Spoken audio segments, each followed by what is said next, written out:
Market में न जाने कितने नकली प्रोडक्ट्स फरोख्त किए जा रहे हैं। ताज़ा तौर पर नकली लहसुन का पर्दाफाश हुआ है।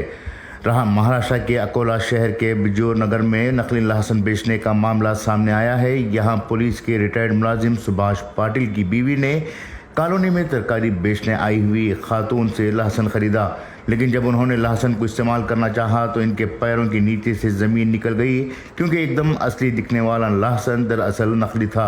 इस लहसुन को सीमेंट से तैयार किया गया था। ये वीडियो सोशल मीडिया पर तेज़ी के साथ वायरल हो रहा है, जिसमें देखा जा सकता है कि ऊपर से लहसुन की तरह नज़र आने वाला लहसुन दरअसल सीमेंट का बना हुआ था, वो असली नहीं था। ऊपर से वो बिल्कुल लहसुन नज़र आ रहा था, लेकिन जैसे ही इसे छीलते हुए देखा गया तो इसके अंदर सीमेंट निकली।